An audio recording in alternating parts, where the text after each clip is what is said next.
Welcome everybody. It is, I'm glad to say, the Heusinkveld GT Challenge here at Sonoma Circuit. Already got it wrong. Welcome.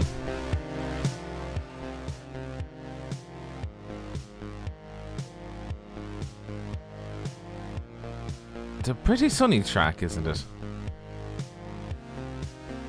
You get to see DB R9s, Corvette C6Rs, and oh dear, the Fords are back. I mean, the Fords. Look at them. Look at them. Look at them. As always, it is myself and Mr. Craig King holding down the fort. So, Craig, how are we? Good evening, Rob. I'm in agony from last night's 12-hour race at the Heusinkveld Endurance Championship. My right arm is not existing today, but my mouth is still existing, unfortunately for everybody. So we're at Sonoma. Let's be brutally honest, Sonoma is a track mainly used in NASCAR. To quote one of the top pros in the NASCAR Coke Series, a stock car and Sonoma is one of the toughest challenges on iRacing. It is one of the worst, now his correct words is one of the worst combinations, but for me that just translates to one of the toughest challenges. Why? Well, even in these cars, why? Look at this, blind corners, uphill crest, downhill crest. You can't see the corner. You've got raised curves. You've got a carousel. You've got a straight that is basically a drag strip into a hard turn. The S is at the end of the track. You are literally trying to work out where you throttle, where you brake into 8, 8A, 9, 9A. You've got the dangerous hairpin at the back because the hairpin got a lot of wall around it. The only runoff is on the inside, so it's a tough track. But that uphill section, if you're someone of my age who remember it in the old Gran Turismo games, you'll know just how much fun that opening section of Sonoma is. It's dangerous, that's what it is. It's very luring. You want to go fast through it, but you go too fast. There's a nice patch of grass ready to green on the opposite side. It's brilliant, though. You know, it's just we're in the Wine County Hills, or the Wine Hill counties here, or however they say it properly. It's so it's safe to say that once they've been finishing this race tonight, because it is a holiday tomorrow for most countries, I think they'll be going up on the hill and getting themselves a glass or a bottle of wine. just to put it like that. So they're just finishing up their 2 laps. I did see a Go 5 ART Racing. Frank Julien, unfortunately, were 126.081 for a qualifying lap, and then coming around turn 7, did have a spin. So that was the only lap they'd be able to do. But you can see the qualifying times are coming in, and Jonathan Razanohora setting the pace at the moment for 124.425. Very good. Javier Ramajo, have I said that right? With the ASR card there, just pips in though for 124.22. So not too bad. And we have 6 Fords, as you were saying, Rob. You know that makes me happy.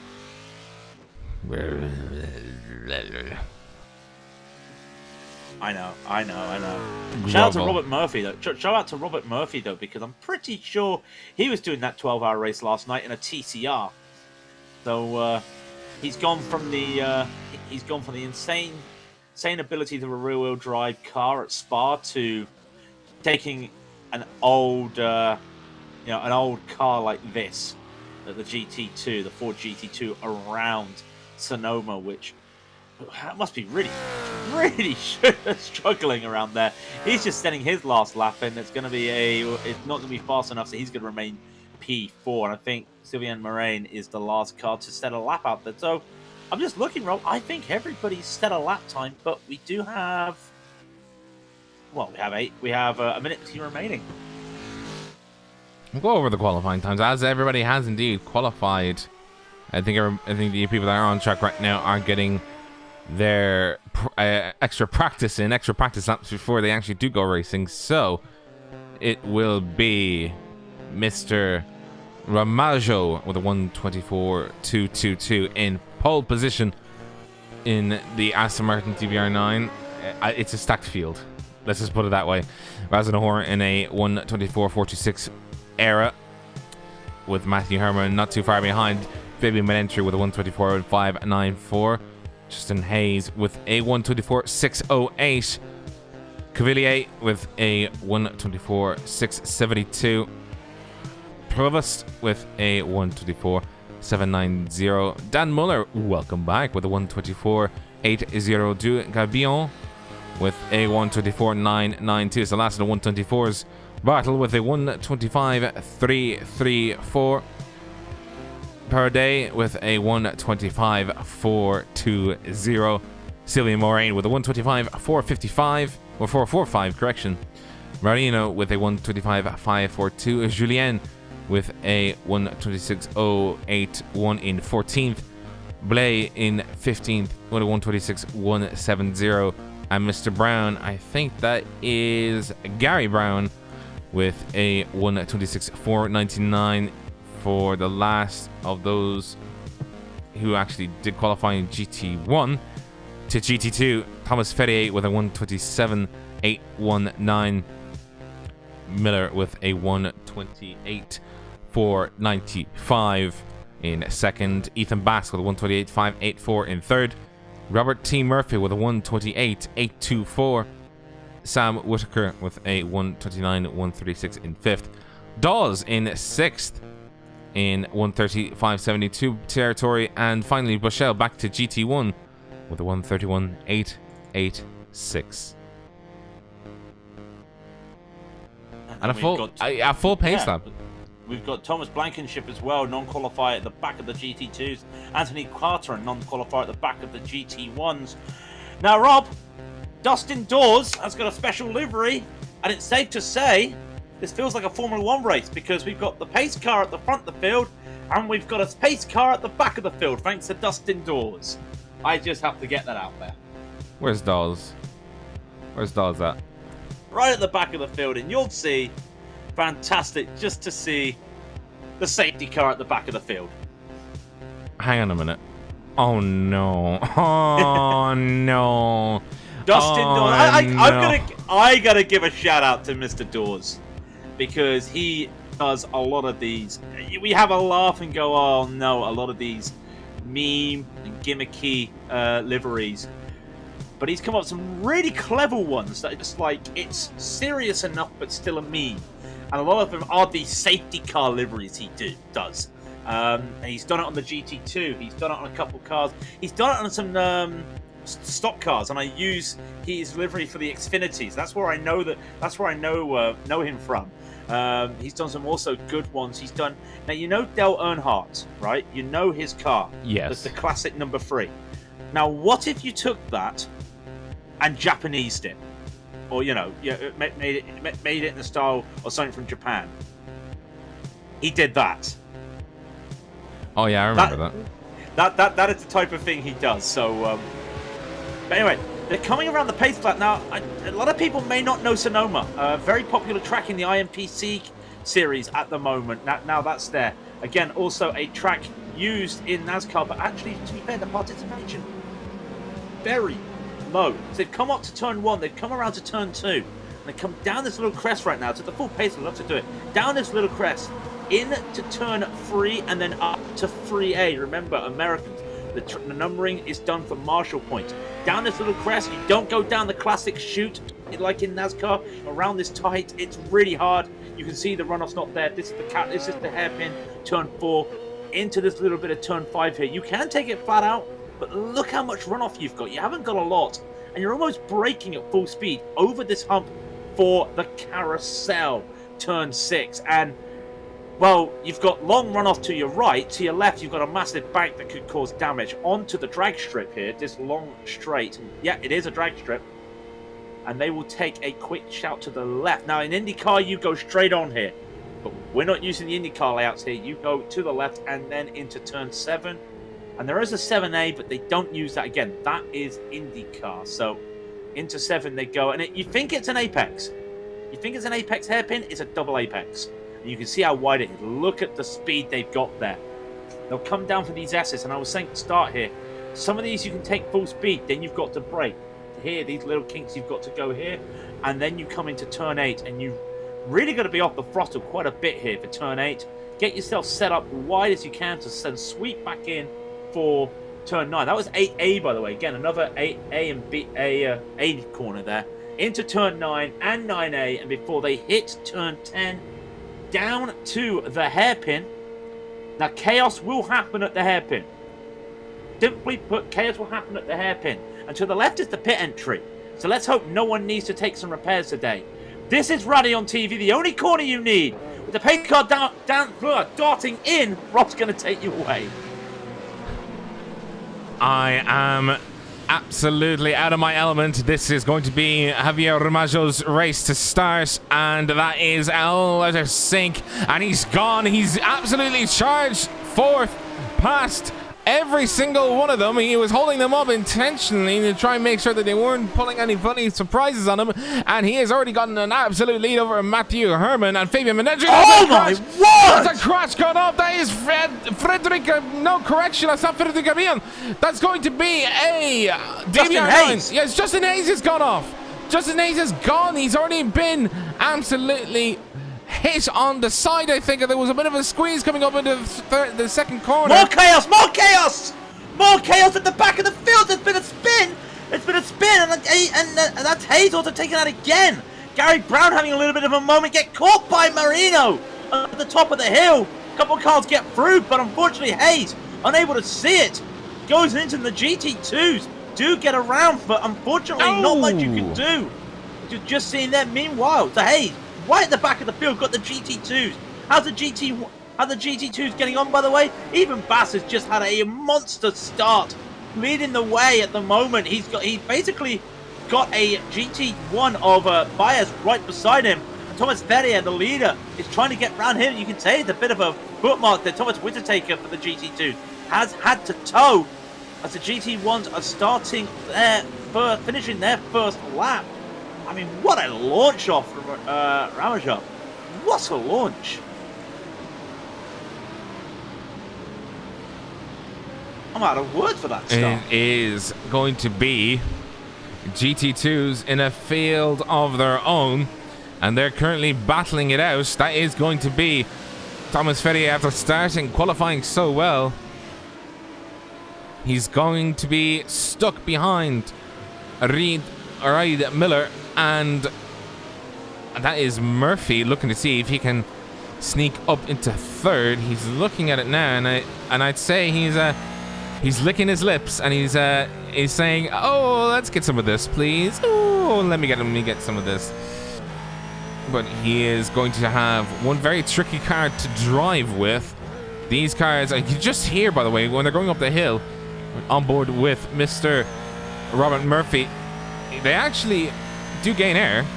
You can hear the engine sort of giving out whenever it's going over the crest coming into the carousel. Double apex, as you said before. It's not the IndyCar layout. It is a double right-hander. Two distinct right-handers as to go through the S's and try and keep the cars on tap. He sees the target. Robert Murphy is going to try and probably maybe into the hairpin on the final turn, try something and see where he can get it. He doesn't actually try anything at all. He's going to keep it there to the GT1s. This is the current situation. We have a battle for a third position. That is the VEC sim racing of Fabian Meneggi. And by the way, Dayach says bon chance aux 5 art boys, which for anyone who does not speak French, it means good luck to the 5 art boys. Where are the 5 art boys? 5 art boys turning in the back. So I was just watching Gavilia went a bit wide at the carousel. Razanora looked like he was making a move. Frank Julien currently sitting P2 overall for the 5 art boys. I believe that's the only 5-part car I did see out there. Yeah, currently battling with Manuel Perez for 11th overall, as Moraine goes up to 9th, as you can see on the sorry, timer. Raidillon going wide, coming through the S's. Going to be, I'd say, under threat now from Max Provost. Another 5-part guy, apologies, yes. Another 5-part guy there, Provost. I didn't see a lockup there, lots of lockup there from Raidillon. Not going to do the tires well, almost touched the wall!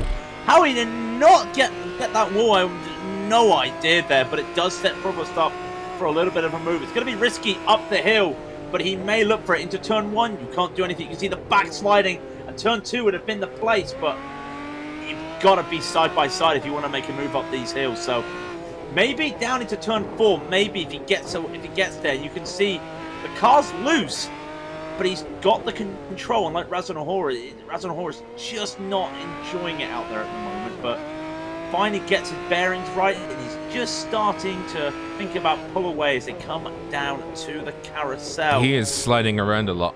As is Max Provost as well. Like, the two of them are sliding around a lot, but I'd say, what is the track temperature actually? 22 Celsius, 22 Celsius at 71 Fahrenheit. Even the humidity is quite a nice 51%, so not expecting any sliding or anything. And there's been an incident behind, though. Incident behind. Well, that's one of the 5-up guys as well. 5-up, that's Bradley Carousel getting touched by Moraine. Oh, Moraine just got a bit of an overlap and didn't expect it. I don't think Carousel expected it. A little bit of a tap there, and around they go. Was any more contact made? I think Patrick Bartle tried to avoid. Yeah, he had to go the long way around to avoid that. So Carousel unfortunately down into 11th. Let's have a look. Let's have a look at the incident. This is Gabillon. Car number 13 on your screens there. Oh, just a tap from the right rear. Luckily, he can get back going again. And unfortunately, he just has to try and back up the places that he's... Oh, he slides. No, I've cursed the man. No, I've cursed him. Oh, slide coming into turn 2. And I think he's all sorts out of shape, and he's got a bigger mountain to climb. Let's just put it that way. Touch wood. You've got to apologize. You've got to apologize to the 5-art guys now. I'm sorry, 5-art. I cursed the man. I'm sorry. Right, well, Raidillon finally getting some free air. The fastest lap of the race last lap. 1:24.865. Quite some quick lap times when you think about it in a 30-minute race. Just in front of him, though, he's watching the fixed racing of Thomas Cavillier versus his VC teammate of Manentry. Both of them really tight, and you've got to think the dirty air going through the S's here for Thomas, really struggling just to get around. I drove against a couple of the fixed racing guys yesterday, so always nice to see some familiar faces out there, and that's Cavillier trying his best, really. He was right up there as they got into the S's, right behind Manentry. Just then unable to at the moment. It'd be interesting. Just want to check their lap times this lap. 1:24.845, the fastest lap of the race there from Cavillier, and a 24.930 from Manentry, so another tenth shaved off. Gap is 0.4, back to about 0.5 right now. Manentry's in a little bit of a bother, and it's one of these tracks where you've just got to wait your opportunity. You cannot make a move up the hill, but once you get down the hill, everything's game. Everything is game. I mean, I would make a move down the hill now, especially with this crest here. Look, they're braking on top of the crest to try and, stop them completely going airborne. And then it's the carousel right around. I imagine a lot of them are, every time they're coming around, they're absolutely gung-hoing it. Like I said, my only experience is using the stock cars, and it's one of the things you the carousel, and your instinct is right, straight, put the throttle down. Of course, you've got no traction control or anything like that in a stock car. You put your throttle down for that drag strip, and the car just says no and just spins out of it anywhere. So it's a really nice place. You've just got to time it right, and thankfully with such a wide track being it is a drag strip, you've got all that room to just try and get the throttle down as early as you can without going off. So all looking good. Max Provost is now under threat for P6 to our man in the Doritos van, Dan Muller, for a while. So it's nice to see Dan Muller back out there. using the GT1. He likes to mix it up. Sometimes he uses the GT2. Sometimes he gets the GT1. He's back in that GT1 today. He started 8th. He's made up a place already and is trying to catch on to the back of that 5-car car. Max Provost. There has been an overtake, by the way. Has Herman... Raidillon has gone off. Manentri's gone off. What's happened to Herman? What's happened to Matteo Herman? Oh, he clipped the grass. Lost the car and clipped the glass going into turn 4.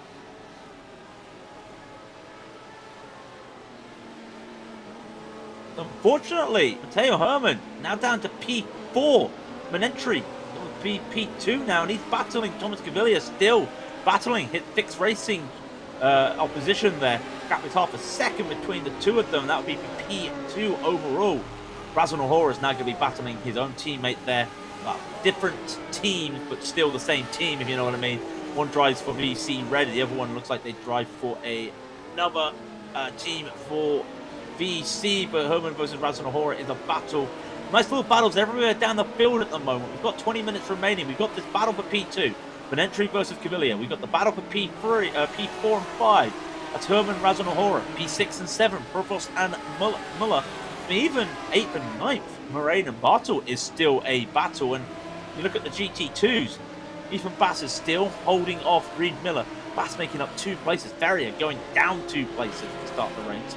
But Bass versus Miller for P2.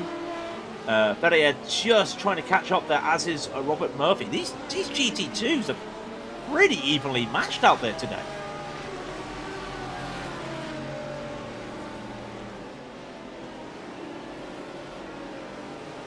Continue to keep watching these battles at the moment. What's Dan Muller doing right now? He is a little bit faster to Max Provost. Again, it's one of these things where you've got this corner. You've got this tight double right-handed hairpin. I like to call it turn 7. They just call it turn 7 all on its own. The whole double right. So, you've got this idea of, hey, maybe I can send it, but it just doesn't work like that. Especially in these cars, which they have ABS, but it's like almost primitive compared to like what you would get nowadays in a GT3. So, just got to be careful with what they do. We continue to see more battles up the field.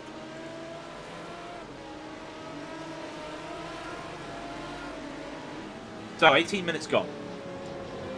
How are we looking? Thomas Gavilia versus Manentri. Gavilia just making a small mistake there. As he going up, as he going up the hill. Yeah, he going up the hill. He is going up the hill. I apologize. My English is gone at the moment. Continues to battle. Losing a bit of time there. And these times have been, let's be brutally honest, they've been pretty even all race. It's been even everywhere down the field. Looks like Patrick Bartels had a moment though. He has indeed. What has happened to Bartel? He's gone up the hill and lost it up the hill. Unfortunately, therefore, Bartel, that put him down 15th.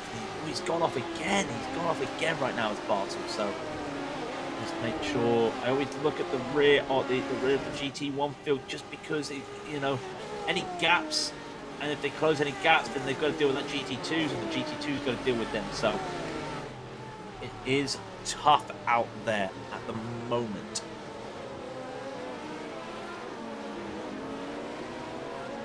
We're looking at 22 laps in this 30-minute race. We've got 17 minutes remaining. Leaders are starting lap 10 overall. And I'm just looking to see where the GT2s are, because it would not surprise me. Yeah, it does not surprise me that there is a chance of the GT2s getting lapped this race, but the gap is about 20 seconds between the last GT2 and the GT1, so we don't have to worry about too much. Manentri just went purple last lap, by the way. In his battle to hold off Thomas Gavilia, Manentri did a 1:24.768. So he is trying to hold off the fixed racing of Thomas Gavilia, who is, he's not doing bad himself, but it was a 1:25.316 last lap, which is about, what, on my reckoning, 6/10 slower, so about half a second slower. Oh, look how deep he just threw it in to turn 7, and that's going to cost him time. almost looked like he missed his braking point. There's not a lot of braking markers on this track around there. You've just almost got to go by feel. So it's a tough corner. Not just because it's a double right-handed apex. You know, it's a double apex. So really tough corner, but he's just got some more confidence when it comes to the S's here. He's just got more confidence over Manentry, just to send it a little bit more, get a little bit more speed. And that gap is, was 1.2 start of last lap. It's going to look like it's going to be about 0.7, 0.6 this lap around. But we are watching the GT2s while we've been doing that. Reid Miller battling Ethan Bass did his fastest lap of the race last lap, which was the 129.1, which, you know, when you realise that Reid Miller's fastest lap is still faster than what he just did last lap, 128.930. Going to be tough. Robert Murphy, we said there was a 4-car battle for the lead of the GT2s. Unfortunately, Robert Murphy has lost them, and Thomas Ferrier is doing his best to hold in there. The gap now between Miller and Ferrier is a second, but Miller able to keep on the back of Ethan Bass. You've got the Nokia car. You've got the old Nokia car there for the Ford versus the Demon Tweaks car that Ethan Bass drives around. We saw Ethan Bass Wednesday night in the RSL World Series in the Ford GT3, so there are a difference between the two of them, most notably, of course, the new damage model, and the cars really don't like it going up this hill. You can hear the tyres just sliding around and screeching, begging for them to just leave us alone. It's so tough for these cars. Look at that Nokia.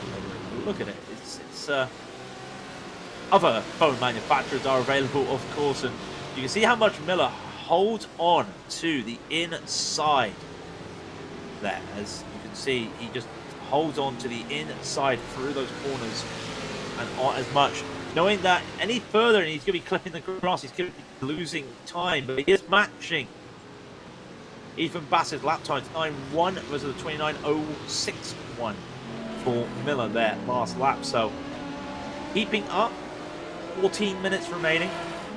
They're looking at 21 laps as well at the moment, providing they do not get lapped. And really looking at the pace, I think they won't get lapped, so they won't have to worry about that too much. Now, back to the GT1s. What battles we got out there? I'm looking right now, the 3-car battle between Thomas Gavilia, Matteo Herman, and Jonathan Razanahora. These 3 cars battling 3rd, 4th, and 5th, the meat of the order.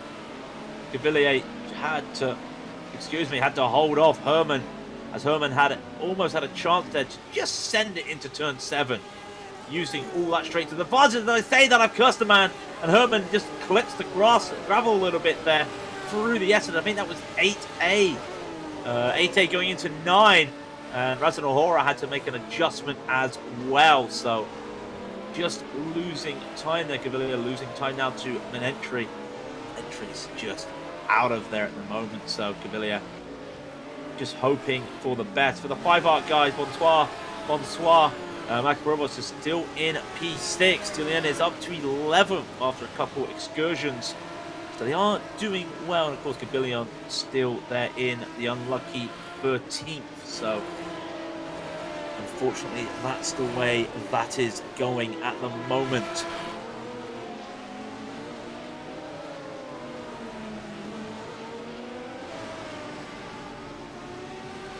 Talking about Max Probos, by the way, in P6, he is under pressure to Dan Muller. Dan Muller just hounding him at the moment, as you can see the video right now. Gavin's point 2. Now remember, this is the place where if you're in a different car or a different class, say, you know, if it was multi-class, yeah, let's try and send it here. Just unable to. Really, then, if you're not making the move there, you've got to go and look at setting yourself up through here, out of the S's and into the hairpin. Not as easy as it sounds. Not as easy as it sounds. And you can see Muller is catching, but the amount of stress with that dirty air you've got to have is just madness. So doing the best he can, and well, what is the best he can do? Well, not too much. I am wrong though. Some of the GT1s are finally getting to the GT2s. Dustin Dawes having to let pass some of the traffic, and Manentry able to use that as Cavalier loses time to Dustin Dawes, but Dawes, oh no, there's been a mix-up, miscommunication between the two of them, but Cavalier does get by, and yeah, it's such a tough place to make overtakes around here. Unfortunately, you are not seeing that at the moment. I'm just looking elsewhere. You can keep eyes on this battle between Dan Muller and Max Provost as it just continues. Again, with 0.3, if Muller gets it to about 0.2, got to look at an overtake here, but... An overtake? In my GT1 series? Sorry about that, I had to take a phone call. That's alright. Not missed anything. Not missed anything, my friend. Well, you did miss somebody's having a spin. You also did miss this. Max Provost having a duel with... oh! Crikey, I thought you just hit the... Oh, more miscommunication. Ooh. Yeah. Yeah, I was like, ooh, and I ooh. The safety car. The safety car. Not being very safe. The poor Ford safety car. Well, we're down to the last 10 minutes. How's it looking at the moment? Well, Javier Ramaggio, my apologies, is currently under... He's under some comfortable racing, but Manentry getting faster. Javier has to get by a lapped car coming up, which is Thomas Blankenship. And we'll have to do it around the outside. No, he can't. He's almost sliding. Ooh. Bit of a struggle between the two of them. Out he goes on to the drag strip. And that brings in Manentry. 9 minutes remaining. About 7 laps to go. I think we're in for a little bit of a interesting finish here. That's also for the lead.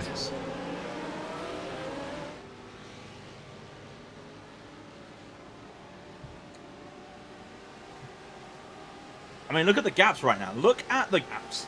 I am looking at the gaps.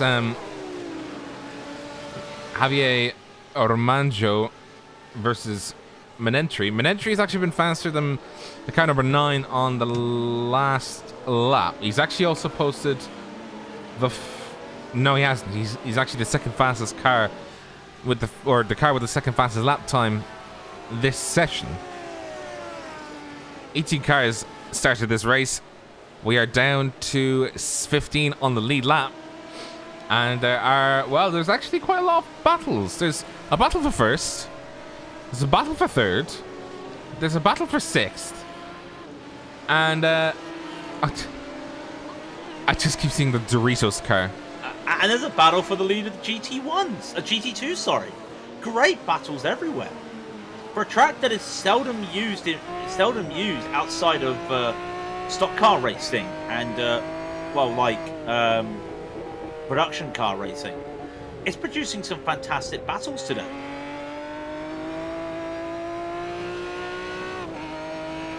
Where do we look? Oh, well, I'm looking at Max Provost looking backwards at the Doritos car. I mean, my man, Dan... Ooh, Dan Muller! Don't slide! No, Jonathan Raidillon! Has he dropped out?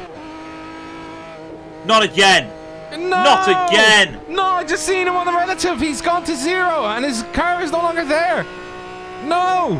No! Not like this! Not like this! Man driving in P5 loses. P5, unfortunately, the internet says no, and that is such a shame. Could be the PC, we're just speculating. I apologize. Raidillon then looks like he will be far-putted very shortly. That is a shame to see. He is slowly going down the list, and any moment we will see that dreaded far-put message. That put Provost up to 5th, which means Provost and Muller are now battling for 5th, aka the most important stat after victories on the iRacing service. And there is, unfortunately, the far-put message for Raidillon.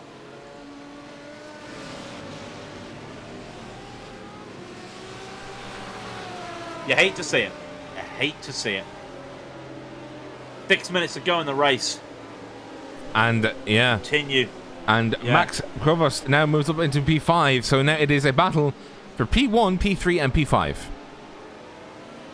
And then P1 again, because we have talked a lot about the GT1s, but not much is going on with them. Miller's just unable to catch Ethan Bass. He gets faster times, but you try getting on the back of somebody going up that hill. It's impossible. As I say that, though, by the way... You just cursed a man. Yeah, I may have just cursed a man, because Ethan Bass went wide around the hairpin. This goes around a lap GT2. Now, where does Miller brake? They got to brake super early for this hill. It's crazy. GT1s are almost braking as they're going up the hill. They've got to brake before the hill. And it's a three-car battle now with Ferrier. Look at Ferrier just come out of nowhere with some quick laps. So three-car battle with 5 minutes to go in the GT2s. And battles everywhere in the GT1s. It's hard to look, and it's hard to look in a lot of this, isn't it? Oh, Javier just blinked and I started worrying. Not another one is all I could about there for a moment.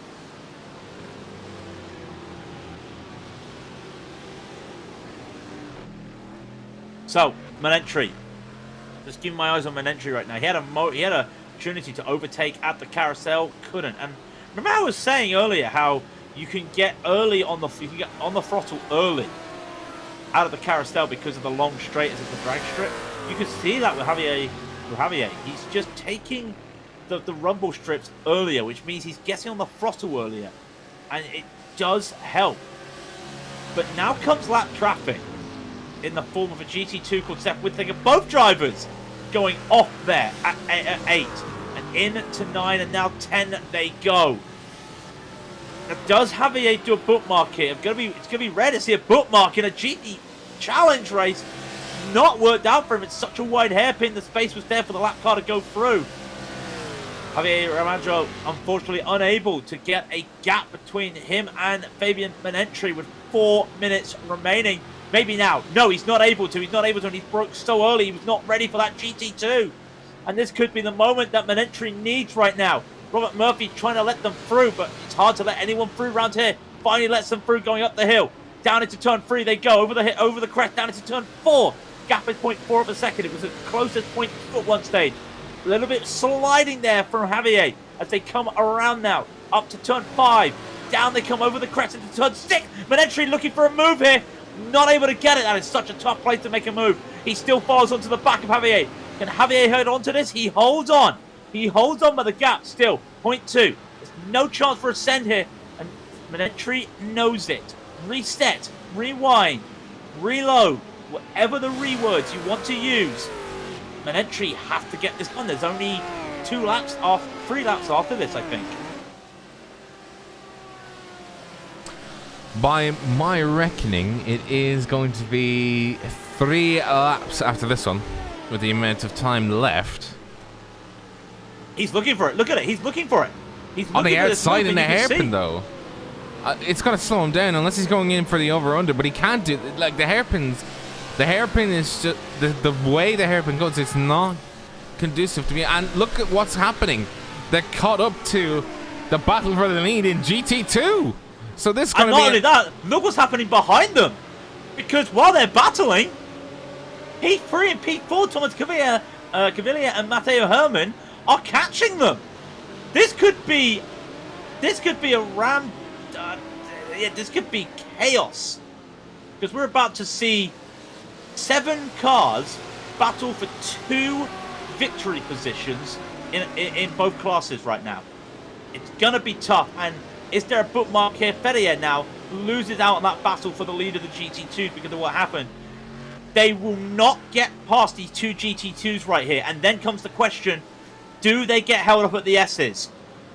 Oh, this is going to be tough. This is going to be tough in front. Reed Miller's not going to go side by side with Ethan Bass. And he cannot make it because of the S's. That tight start there into 9.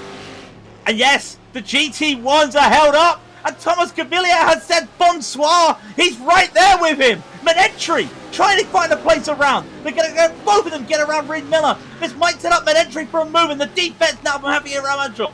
Can he hold on to it? He will. Can the cutback happen for Manentry? Can he go over under? He's not. Cavilla, he's right there. Cavilla is side by side. And he almost just came in there. Ethan Bass knows what's going to happen right now. Do you have to play this right? Is there going to be a bookmark? Is there going to be a bookmark? I don't think so. I think Manentry gets by. Does Cavilla get by? Cavilla gets by. And I don't think Herman gets by. Okay, everybody's through. Everybody's safe. We still got the 3 battles then. We still got these 2 battles, I apologize. Top 4 for the GT1s with 2 laps to go. And the top 3 for the GT2s with 1 lap to go. Oh, I've lost. I don't know where I am anymore.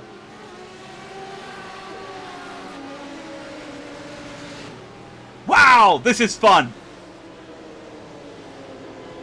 So, now the traffic's done. Do the 2 leaders of the GT1s, do they pull away from Gaviria and Herman?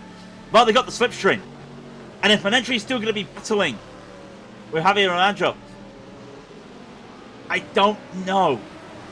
Gap continues to shrink, and now Fabian knows from that last lap that if he gets held up from Javier, who goes with defending at the hairpin, it's going to be a challenge, because if he gets held up, Gaviria will just go, I'm taking this position. So, hairpin is the all-important corner. I don't think Fabian's close enough right now. And actually, there's 15 seconds.